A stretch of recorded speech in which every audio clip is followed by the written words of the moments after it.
What is up, everybody, and welcome to the All-NBA Show, part of the All-City Podcast Network. I'm your host, Adam Matez, and I'm joined by my esteemed colleague, Legstradamus, Tim Stradamus, the man that predicted the Mavs were going to the finals way back when. It's Tim Legler. What's up, man? Hey, look, it hasn't gone exactly according to plan. I didn't know that they would be up 3-0 in this series. And I expected them to be playing Denver in this series, so it hasn't been exactly scripted. But the one thing that has been true since probably late February is I thought that this team could make a legitimate run at the whole thing. And they're getting stronger, actually, as the playoffs have gone on, I think, in what I'm seeing and what it's going to take to win a title. They're getting closer and closer to looking like that complete team. Now, the Dereck Lively situation, we're going to have to get more information on that. I don't know how bad that is. It was certainly a terrible looking injury, taking that knee to the back of the head. And what, it says neck sprain, but who knows what could be there with regard to a concussion or anything else. So that's impactful. There's no question about it. That's a big deal for Dallas. But Adam, I just think they're just the way they are operating in important moments is special. It's just special. The way they're handling these clutch possessions better than any team, certainly, that's had to handle them in the playoffs. It's so true, man. They look good, and they haven't looked at the whole playoffs, but they're looking better and better game by game, capped off by an incredible Game 2 and Game 3, both of which we're going to talk about on the show. And we'll spend just a little bit of time at the end talking about a Pacers-Celtics Game 3 that was very interesting as well, and breaking all that down to the details you might have missed. But first, we are presented, as always, by DraftKings. Stay tuned because you'll hear more about DraftKings and all it has to offer throughout the show. DraftKings, the crown is yours. Let's start with Game 3, though, between the Mavs and the Timberwolves, the one we just watched last night. Mavs get 2 on the road. So coming home, you knew they'd be favored. You knew they'd have a chance, but you also knew you were going to take the Timberwolves as best punch. This one, though, so the Mavs had 5 turnovers in the first quarter, legs, and they still had 33 points. And I thought to myself, okay, that's a terrible sign if you're Minnesota. You forced 5 turnovers, which is an enormous amount, and you converted on those.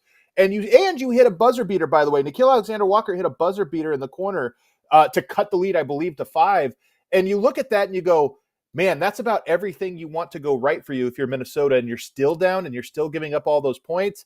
But after controlling the first half, Dereck Lively takes a knee to the back of the head. And I thought, okay, this game is not over. The series is not over because it looked in the moment, we'll talk about it later, like something that could flip a series.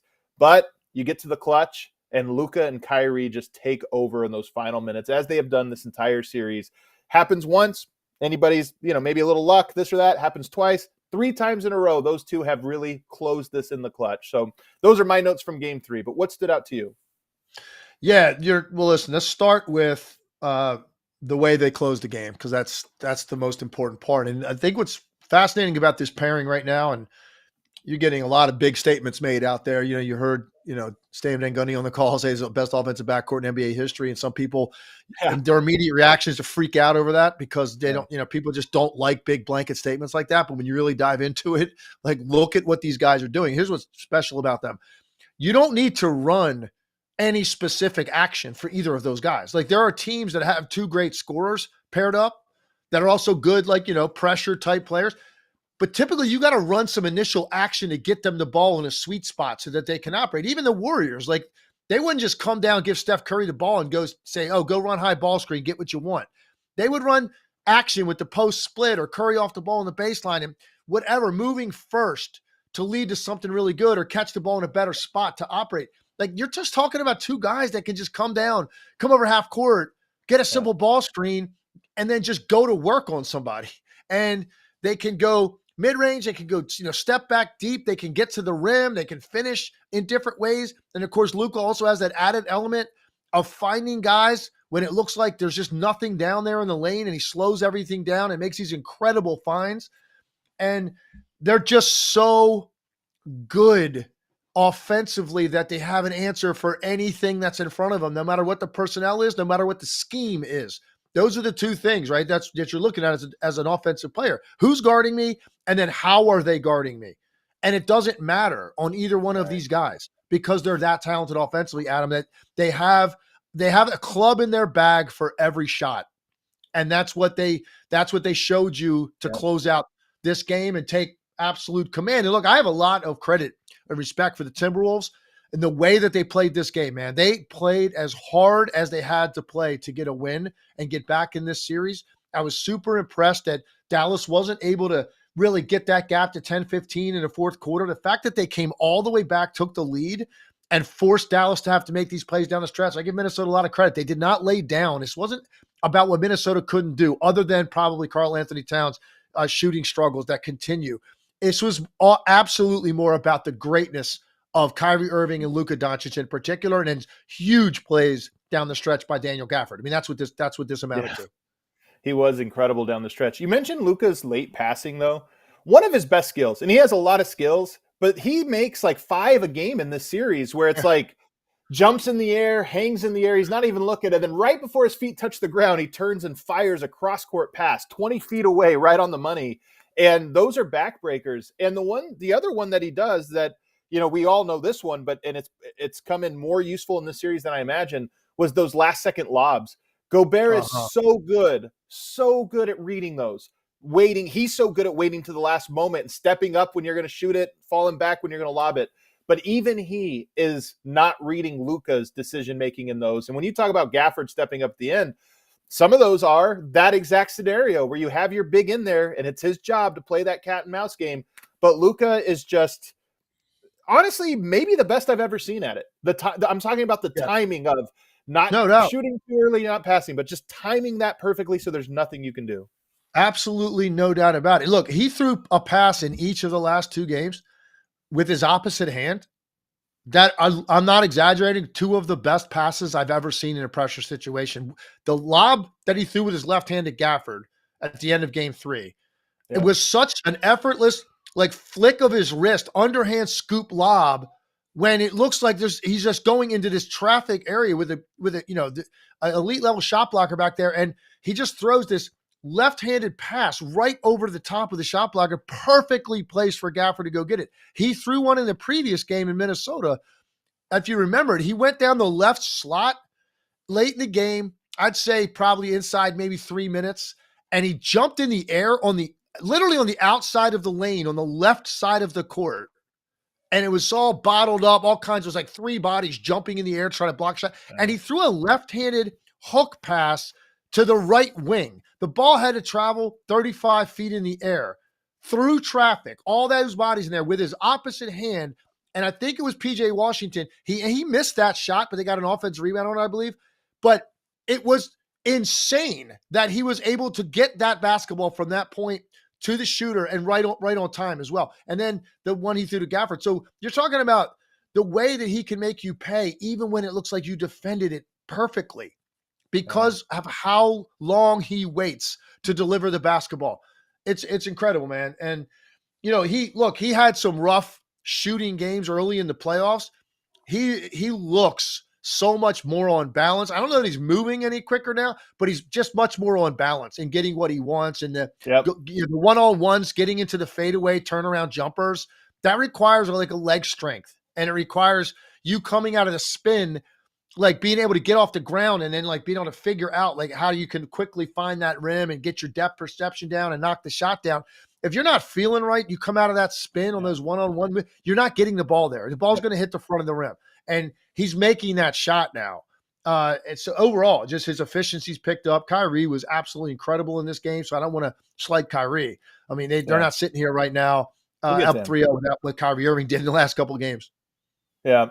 But real quick, the one you're talking about, because you're right that I love that point, because there are certain movements that your leg strength is so important on.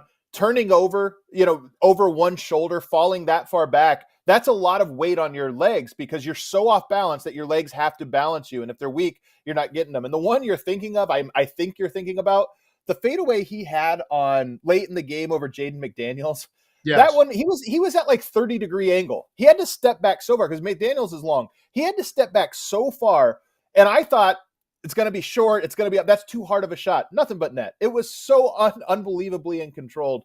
It's impressive. And the other thing, and one of the questions I wanted to ask you, and we can move on to this now and talk about Kyrie, but as great as Luka was, Kyrie's shot in the corner sealed this game, and it was so needed because Luka had like 3 or 4 good possessions in a row, and then he misses one. And it's like, okay, you need a counterpunch now. You need something else. And the counterpunch is also nails. It's Kyrie Irving. And to me, that's part of – I have one other point on this after, but I want to hear your thoughts on it.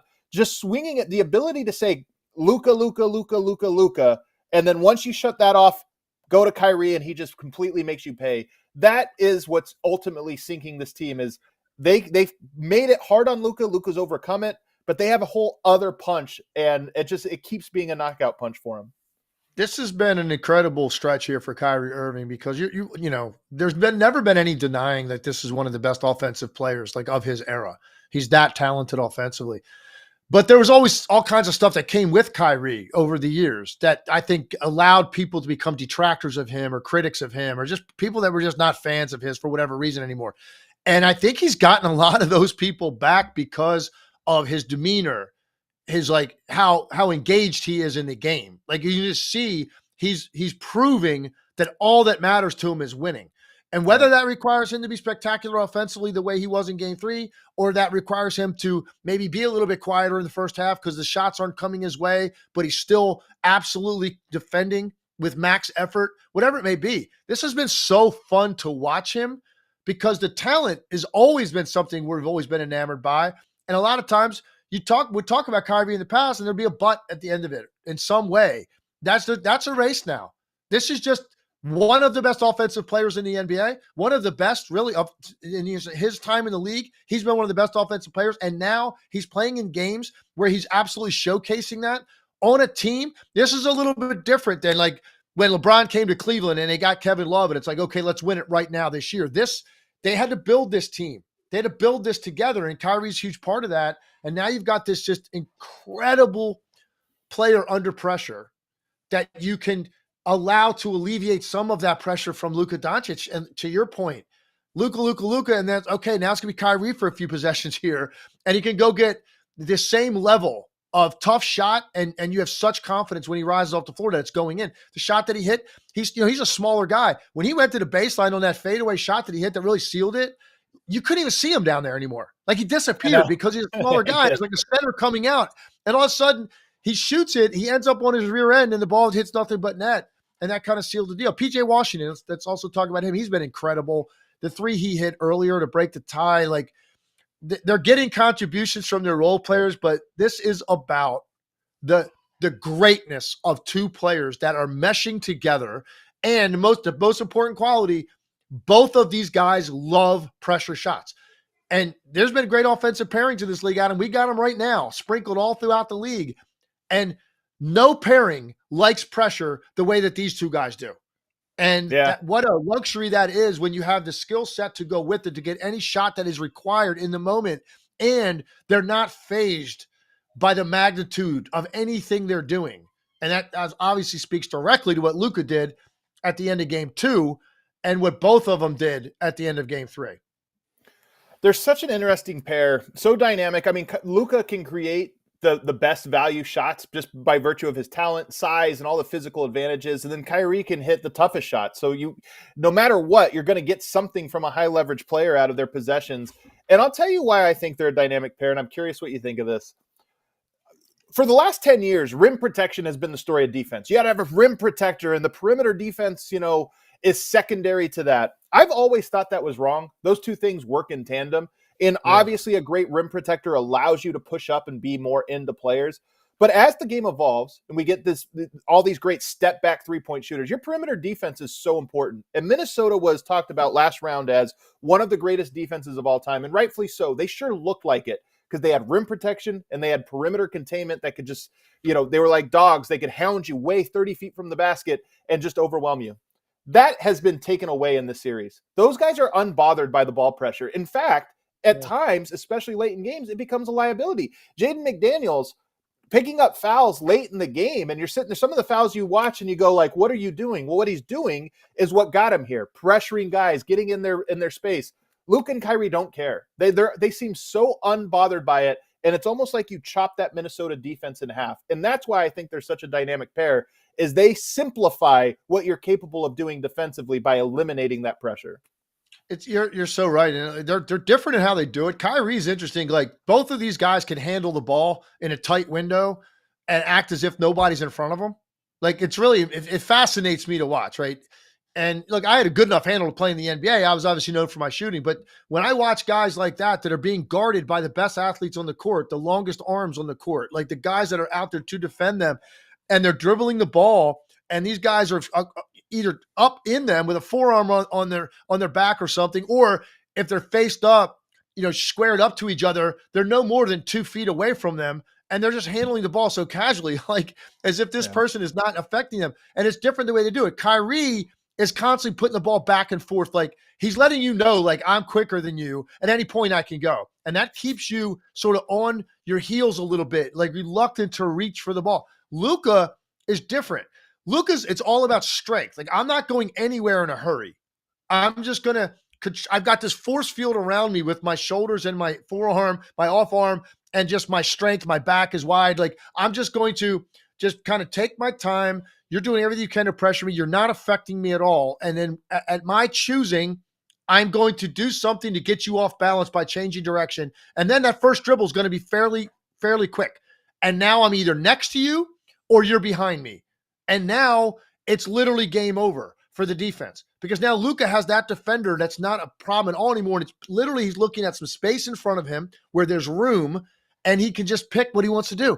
Continue to take it down the lane, shoot a short shot, take it down the lane, let this guy catch up, stop, fade away at that point because the defender's running back to the rim, or obviously find people. So they do it differently, but they're equally unaffected by anything that's in their immediate space while they're handling the basketball and processing how they want to attack. And it's called talent, man. And that's the bottom line. And there's a ton of it really between these two guys. Yeah. Kyrie, my favorite play, it wasn't even a basket because he missed the shot, but Kyrie split a double team late in shot clock. I think it was towards the end of the game as well, that I have no idea how he got out of. He had to dribble the ball above, take 2 steps to the basket and shoot a runner, and he ended up missing it. But it was one of those plays where it was like he was completely locked up in jail, double security, complete perimeter around, and somehow he got all the way to the rim with one dribble out of that somehow. It's just unbelievable talent. And Adam, real quick, one more point on that too. I think sometimes I don't know that we're really understanding the level of shot making that Kyrie's showing us with his offhand. Like, we're just going to kind of just accept that left-handed finger roll that he shot. Like, the ball never touches his right hand. He comes in, he shoots it over 2 guys, like at a critical time. And it hit nothing with the bottom end. He had absolutely no doubt, like, what the outcome of that was going to be. We saw him earlier this year. Obviously, he shot that left-handed 15-footer against Denver at the buzzer to beat them with Jokic closing on his right side. So he just switched it to his left hand and shot a left-handed jump shot from the foul line. He had one in game 2, a left-handed finish off the glass late in that game. It's like a whole nother level, man, of and I think we're numb to it a little bit now, but this is one of the best finishing guards his size ever anyway, like in terms of finishing at the rim.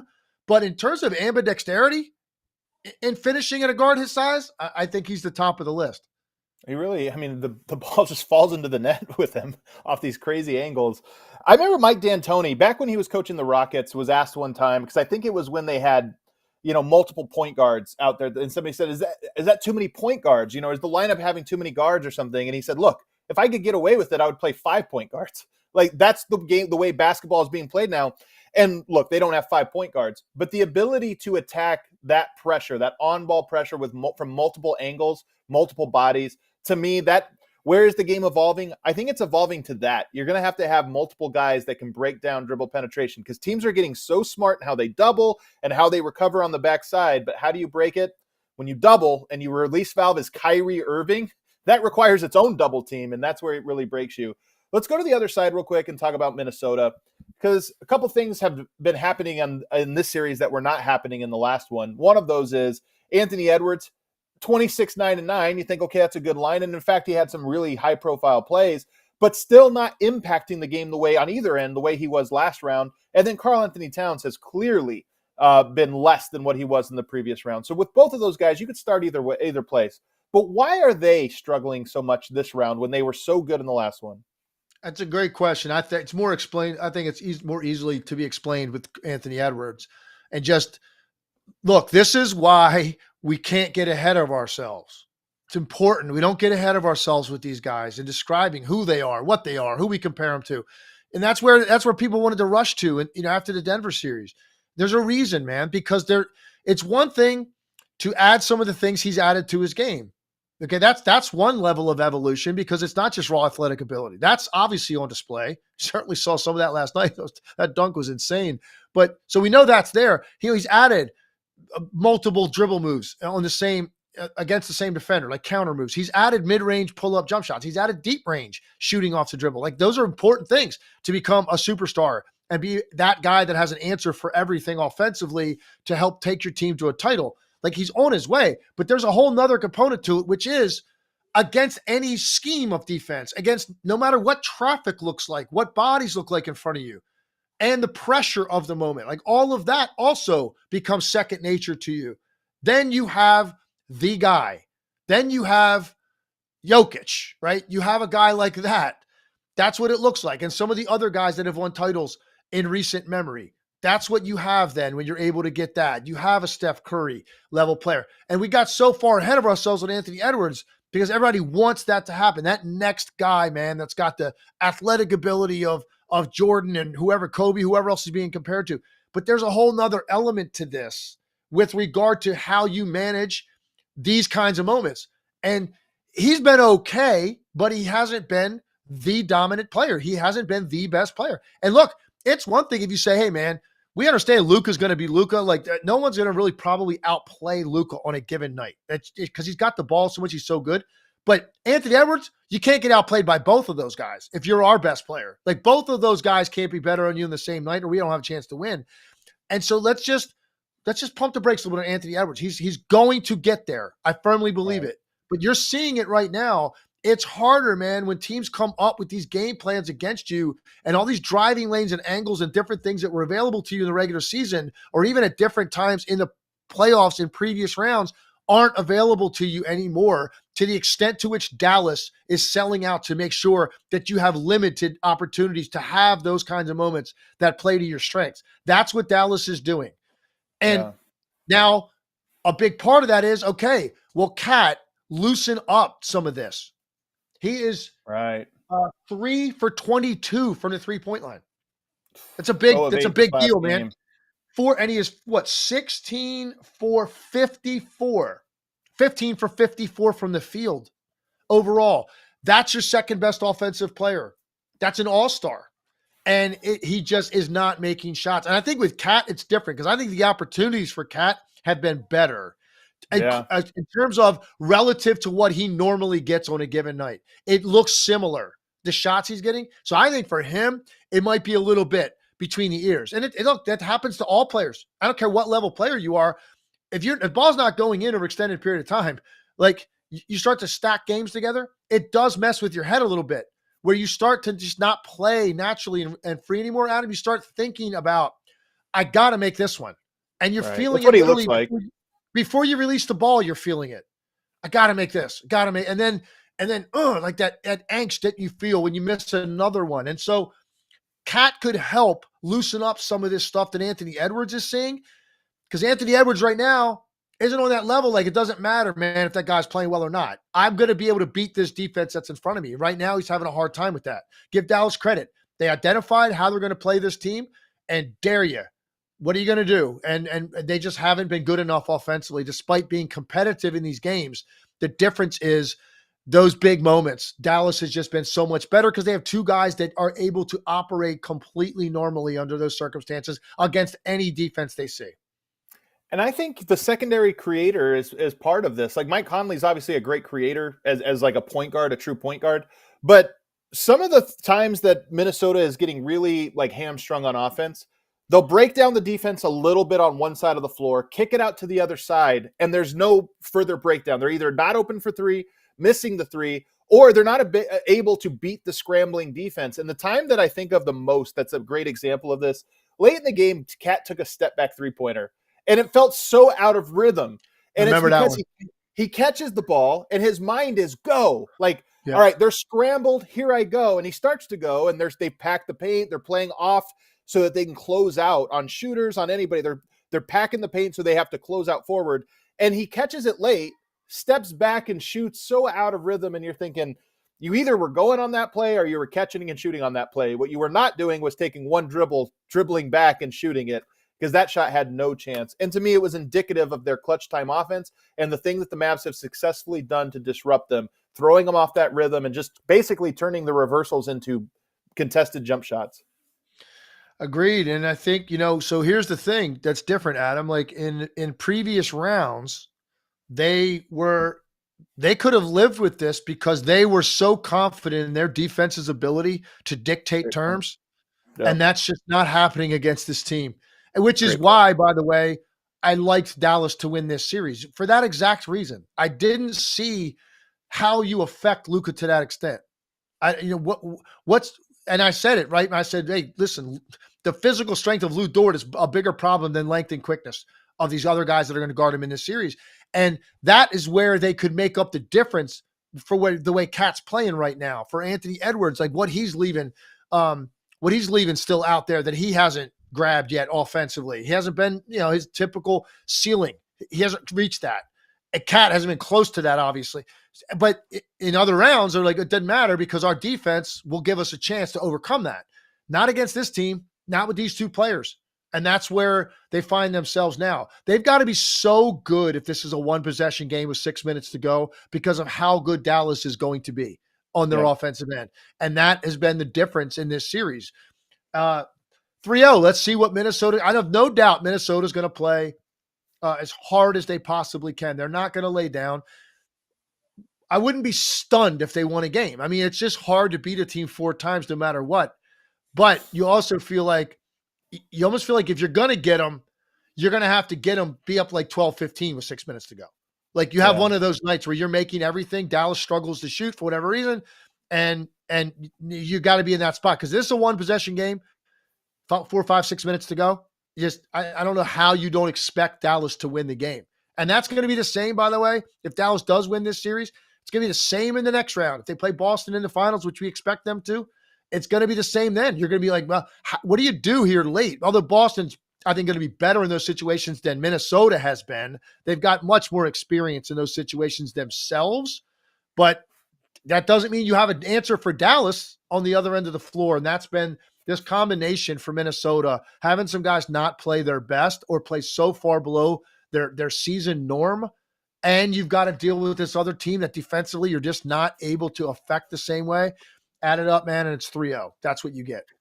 I see the comment here in the chat. Alex Hader says, now Edwards has a 7-2 rim protector waiting for him compared to Jokic, who can't play defense. Ironically enough, the advanced stats show basically the same numbers, from last series to this series in terms of the defense. Denver's defense to Dallas's defense. Dallas is actually giving up 3 points per 100 possessions more. The difference is the offense. The Mavs are scoring on them so much. That's been the difference between the two series. Is last round Minnesota was able to shut down Denver's attack in 4 of the games, and in this one they have not yet been able to do that. And Dallas keeps getting into that 115 offensive rating range, which is where they thrive. And I think that is the big difference. Now, you said they could win a game. They lost Dereck Lively to a really rough hit. Now they got Tess. Tess came back and said there's no spine damage, which is great. No, nothing major like that. But they still don't know if he'll be available for game 4. And if you're being honest, neck, head injuries, you want to be cautious with those. You're up 3-0. It might be worth it to even risk game 4 just to play it safe. I don't know. But Dereck Lively is one of those guys. It's Luka and Kyrie's team. But Lively is what makes them so dynamic. And they were able to survive one half without him. But if you go into a game without Dereck Lively, I have a hard time imagining, even at home, even up 3-0, that's a really hard ask because of how much rim protection, roll, you always have a rim roller, whether it's Gafford or Lively. If you take him out of the equation, do you have that same impact? Probably not. So I look at that injury and I go, if you tell me he's not available for game 4 and the Timberwolves haven't completely lost hope and lost the rope, I actually would take Minnesota in game 4. That's how big of a loss it would be. Am I wrong? No, you're not wrong. First of all, that everything you just said, I don't even have to elaborate on that. Like what the lack of depth that you have at that spot, that's a big part of what you've become, because at no point do you have to play even 1 minute without an elite level rim protector, lob runner in the middle of the floor. Like you can play the whole game that way, and they do. And there's a lot of nights they had a 19-point-20 rebound game up in Minnesota combined. I mean, yeah, sign me up. I think they had 4 blocks in that game. Gafford last night, interestingly, think about this: 5 points, 3 boards, 3 blocks. That's nothing that's going to blow you away. But look at when they happened. Yeah. Like, you know what I mean? That it was like he had. And then he was the guest after the game on Turner. Like, and he had 5, 3, and 3 in 29 minutes. But it's the impact. So when Lively's there, yeah, look, and Dwight Powell's a good player, and he's been a good player for them for a long time. And he's going to get more minutes. You thrust him in there last night. He plays 8 minutes. How rusty he probably was. And he had a couple opportunities to finish around the basket. He wasn't able to do it. I think he'll be better in game 4. Because he's a good player. And he could catch those lobs too from Luka, no problem. He's just not the length and presence defensively that Lively is. Not even close. So that's good. He's going to be missed there. And I think if it's Minnesota, here's how I would be pitching this if I were Minnesota's coaching staff, all right? Man, it's demoralizing to be on 3-0. No team's ever come back from that. I get it. You don't even talk about that kind of stuff. What you talk about, like making history and all that, I wouldn't even do that.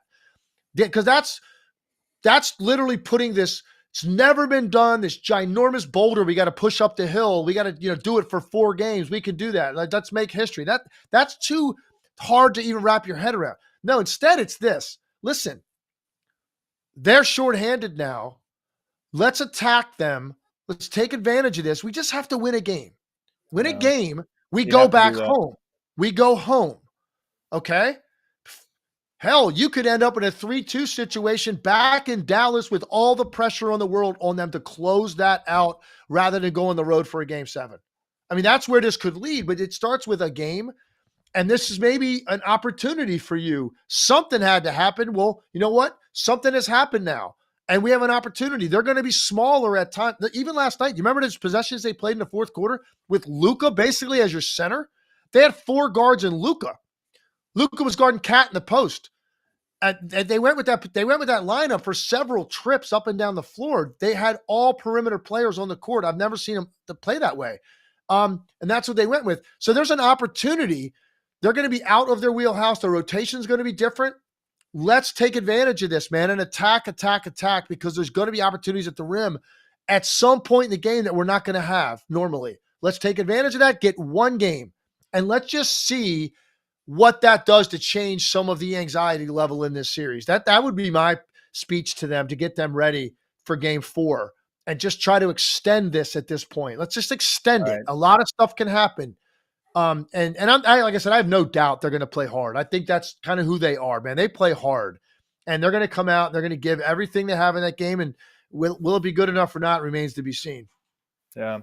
It's not even about playing hard. It's belief. When you lose belief, teams just are 10% worse. And that's the question you have, is have you lost belief? But like you said, they've had a great season. I imagine they're also going to hold onto the rope and give a punch. And by the way, if you don't have Lively, like I said, I think the Timberwolves should win that game, and it'll be interesting to see how it plays out. All right, let's take a break. On the other side, though, there was another series that was fantastic over the weekend, or I should say a game 3. No Halliburton, the Pacers up 20. But then what happened? We'll talk about that all on the other side. But first, let me tell you guys about AG1. Not only does AG1 deliver your daily dose of vitamins, minerals, pre- and probiotics, and more, but it's a powerful, healthy habit that's also powerfully simple. It's just 1 scoop mixed in water once every single day, and boom, there you go. You're taking care of your brain health, your gut health, your nutrition, and getting yourself off to a great start on your day that's going to help you stay focused and feel energized throughout the day. AG1 is a supplement I trust to provide the support my body needs daily, and that's why I'm excited to welcome them as our new partner. If you want to take ownership of your health, it starts with AG1. Try AG1 and get a free 1-year supply of vitamin D3K2 and 5 free AG1 travel packs with your first purchase exclusively at drinkag1.com/allnba. That's drinkag1.com/ALLNBA. Check it out. Also want to tell you about DraftKings Sportsbook. They are the presenting sponsor of this show. And we're this close to crowning an NBA champ with the action heating up on the court. It's even hotter over at DraftKings Sportsbook, an official sports betting partner of the NBA. If you're new to DraftKings, listen up. New customers can get that no sweat bet up to $1,500. If you're feeling it, some of these people in the chat right now, Mavs fans, are really feeling it. If you are feeling it, you can lay down a no sweat bet up to $1,500. And you'll get your money back if you lose. Just deposit at least $5 and you'll get a bonus bet back equal to your first bet if it doesn't hit. So download the DraftKings Sportsbook app now and use code ALLNBA. That's code ALLNBA for new customers to get a no sweat bet up to $1,500 if your first bet doesn't hit. Only on DraftKings. The crown is yours. Gambling problem? Call 1-800-GAMBLER. Or in West Virginia, visit 1-800-GAMBLER.net. In New York, call 877-8-HOPE-NY or text HOPE-NY 467-369. In Connecticut, help is available for problem gambling. Call 888-789-7777 or visit ccpg.org. Please play responsibly. On behalf of Boot Hill Casino and Resort in Kansas, 21 and over. Age varies by jurisdiction. Void in Ontario. One no sweat bet per new customer. Issued as one bonus bet based on amount of initial losing bet. Bonus bets expire 168 hours after issuance. See dkng.co/bball for eligibility, wagering, and deposit restrictions, terms, and responsible gaming resources. All right, back here, segment 2 of the All-NBA show. Don't forget, we're doing this 4 times a week, breaking down these games with Tim Legler. You're not going to want to miss it, so hit that subscribe button. And if you aren't always able to watch on YouTube, you can subscribe to us wherever you get your podcast apps and listen to us there. All right. Another game over the weekend, another 3-0 series. And this one, to me, was even more painful for the losing team because the Pacers, without Tyrese Halliburton, somehow managed to muster up a huge lead early in this game. The lead got all the way up to 18 points. But, Legs, you kind of knew Boston was going to make a late run in this one. You just had to wonder if they were going to have enough time to come back. And it turns out they had 39 seconds more time than they needed. With 39 seconds left to go, they take the lead. And it was just a crushing blow if you're a Pacers fan because they did so many things well. And they had so many guys make big shots, including your guy, Nembhard, who hit some big shots down the stretch, but then had a pair of bad plays down to close it out when they needed to get a stop, needed to get a bucket, and they didn't have it. So what happened in this game for the Pacers? Man, listen, you thought that it couldn't get worse than blowing a game when you just have to inbound it with 8 seconds to go, which has already happened to them in this series, right? It can't get worse than that. Well, how about your one shot to get in the series is game 3 and you blow 16-point lead and a double-digit lead in the fourth quarter and then even an 8-point lead with 2.5 minutes to go. And I say blow the lead. It's not all about that all the time, man, because the Celtics made some huge shots. Tatum made a 3. Yep. Al Horford made a corner 3. Drew Holiday had a 3-point play. And that, of course, the defensive play of the game. And what a play. Yeah. I mean, honestly, man, that play was so good defensively. His anticipation on that play that's just a guy that's an elite level defender that's got incredible instincts for it. And also just kind of knowing who you're playing and where he's trying to get to in that moment. To beat him to the spot to the extent that he did, to where he's got basically both feet jumped over on the side of his body where the basketball was, and he flicked it with his outside hand. That's how much he anticipated that. This wasn't like a desperation flick to get the ball out of his hand. He literally jumped that a half a count before Nembhard made that move to the middle, swipes it away. Biggest play of the game. Tough to think Indiana could possibly overcome this. They win the game even without Halliburton right now. You're like, wow, man, this team it's unbelievable. And they're going to give the Celtics some anxiety because the next game is also in Indiana. You could get this thing to 2-2. It's crazy. But instead, they make all the plays they have to make down the stretch, including that one. And Indiana, as well as they played, as well as Nembhard played, as well as TJ McConnell played, they had some possessions. Siakam was very good. They had some possessions late that they just did not get what they were looking to get, and they got way too deep into the clock. Boston turned up the heat defensively. They were desperate, trying to still win the game. But Indiana, for the most part, felt unaffected by Boston's defense the whole game, and they were very affected by the defense in the last 5 minutes. And they just did not get. Now they missed a couple good shots that go in. Yep. We probably have a different outcome. But there were also a number of possessions where I thought Boston was really swarming, and the lack of having a guy like Halliburton who could maybe late in the clock get to his right hand and then throw a kick out to somebody for like a wide open shot. They didn't have that element in their offense. Nembhard and McConnell played great. They're not going to do that to that extent that Halliburton is in late in the clock situations where he could find someone or make a runner or something like that. So their possessions bogged down, and Boston took advantage of every single one of those. They almost had to play perfect basketball in the last 2.5 minutes of the game, and they did to get the win. They really did. Although I will say that Indiana played imperfect basketball, and namely that possession we're talking about, that incredible Drew Holiday steal in the open court. The Pacers had a timeout. You got Nembhard dribbling up the court, and you've got 4 Celtics defenders back, not sprinting back, already back. And I just remember as I'm watching it live, I'm going, I like when coaches let a play out until you see that it's not, because you want to see if you catch the defense off guard. You get them scrambled, you get a mismatch, whatever. When it was Drew Holiday that steps up on ball with 3 Celtics players behind him with another 4th one recovering, I thought there's no advantage. It's 1-on-4, almost 1-on-5, and the best on-ball defender in the playoffs is out there. That's where you call the timeout. You cross half court, call timeout, draw something up. For the second time in the series, Rick Carlisle let it play out, and it was like a 2-second gap to where you're like, oh, they need a timeout here. What are they going to do? They're just going to play it up. It's a steal. It went that quick, and to me, it was Carlisle's had a great playoffs. He's doing a great job coaching this team.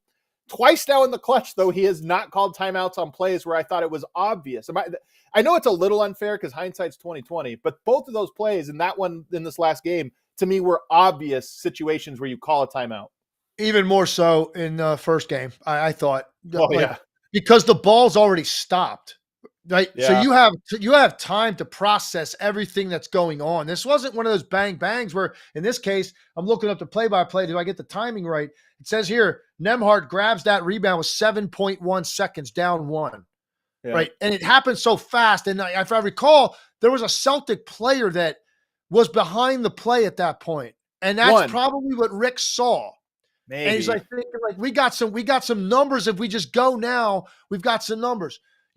Maybe without Halliburton, he'd already thought this through in his head going into the game. And he's thinking like, wow, if I call timeout and I have Tyrese, I can really make sure I'm getting exactly what I want and using him in some way.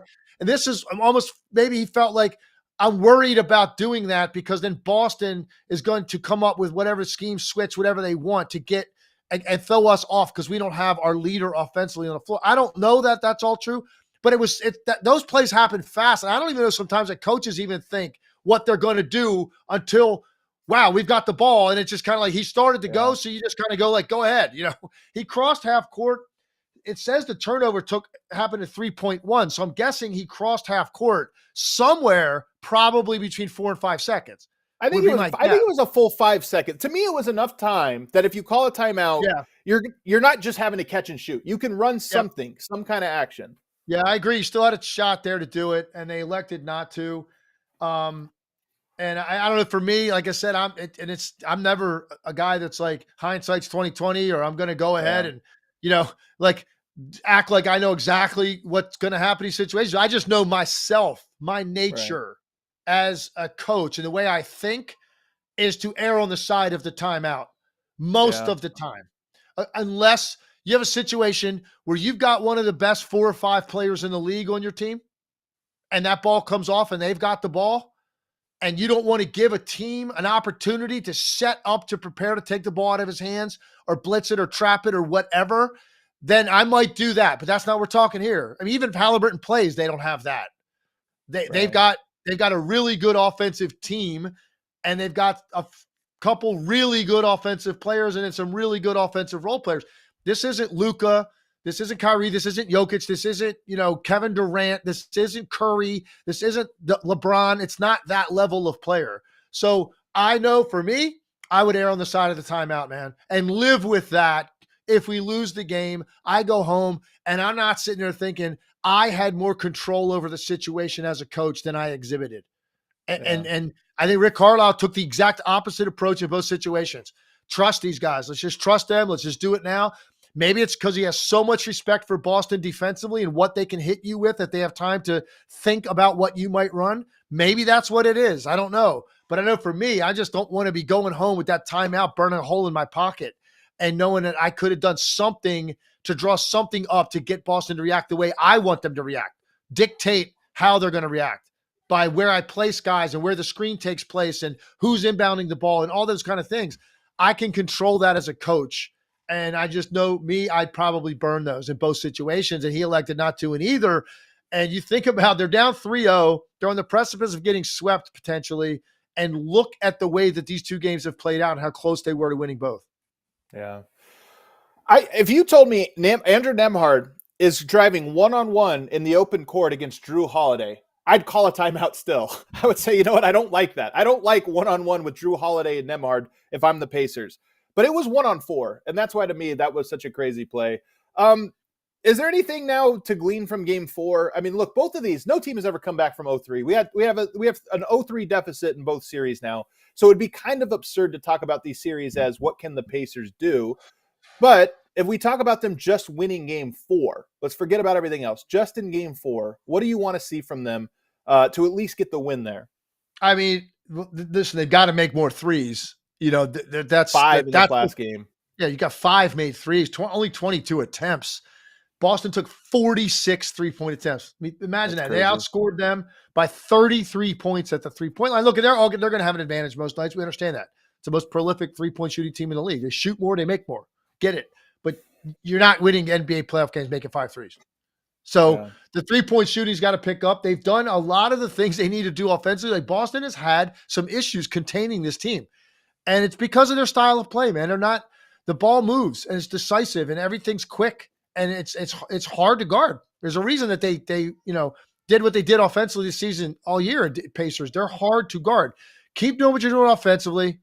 I don't know that there's a lot I would do defensively against this team. It comes down to this, Adam. You've got to – if you're in that situation again, you've got to figure out a way to be the ones that make the plays. Boston's made the plays when they had to have them, and Indiana has not.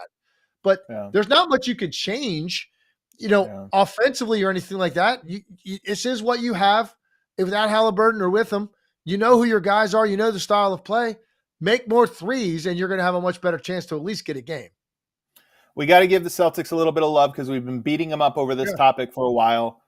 They have 2 wins in the clutch here, Legs, and while both of them feel as much like Pacer, meltdowns as they do Boston storming back, they still deserve credit for making the shots in the comeback and executing the way that they have on both ends of the floor. So that was the biggest question mark for me. Dallas, should they meet in the finals, is one of the best closing teams in the NBA, if not number 1, because of their talent, because of their roster. But the Celtics now also have 2 big-time clutch comeback wins. What does that do for you, if anything, about how you feel about the Celtics? Oh, there's no question. It's you're gonna now find yourself in adverse situations. Certainly in the next round, you're going to be feeling it at times. And now you can dig out. You can dig out from some spots where you don't play particularly well. You have a rough patch in the game. You're down late. You have confidence that you're going to be able to come through and navigate those situations. People think they weren't tested enough. Probably weren't in the first 2 rounds. I thought, like I said, Game 3 on the road, both series, that's a test. It's 1-1. You just lost a home game. And you went in there and you handled it really well. They were certainly have faced adversity in this series twice. And the way that they've handled it, it absolutely gives you confidence that you're going to be able to come through. It gives you more confidence in your head coach who has had something to do with this, right, in the way they've played. Give Mazzulla credit because I think this was the opposite we thought about him a year ago. Like, are these spots too big? And there were some things we questioned about play calling out of timeouts late and substitution patterns. And so he's had something to do with this too. So that collectively, they feel like we are going to be able to handle any situation in the course of a game, and we're going to need that in the finals, assuming that they get there. Yeah. Any other thoughts on this series or on the Celtics?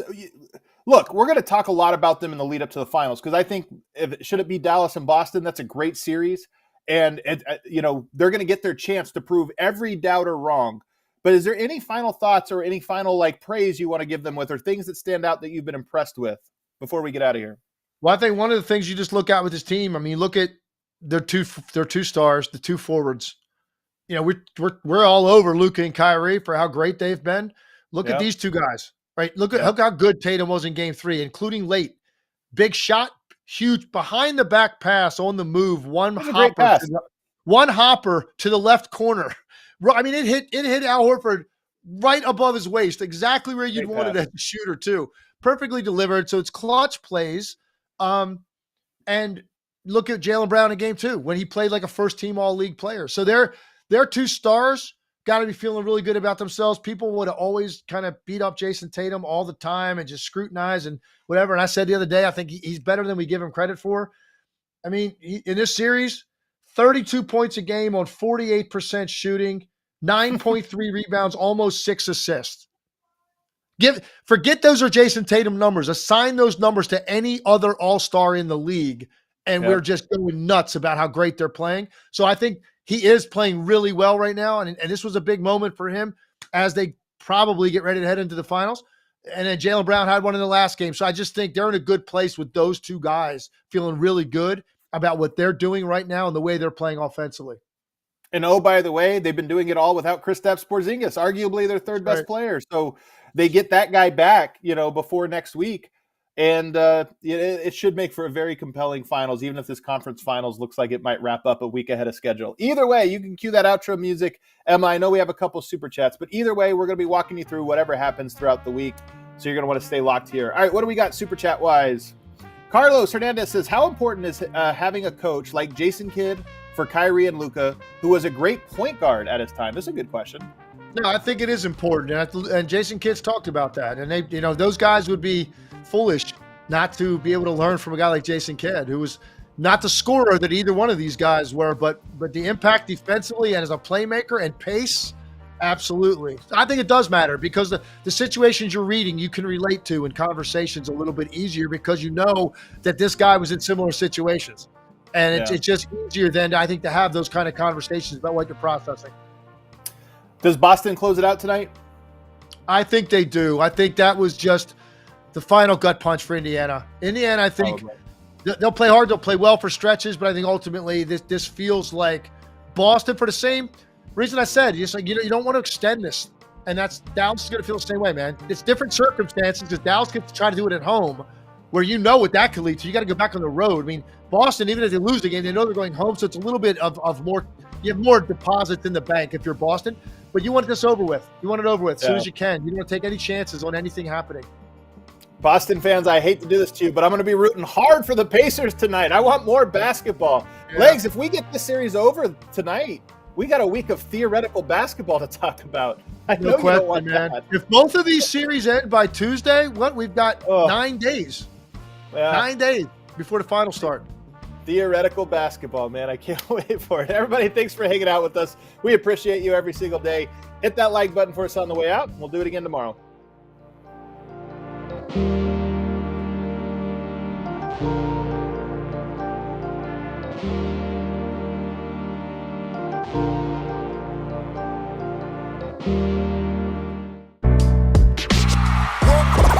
all silly like the mayor.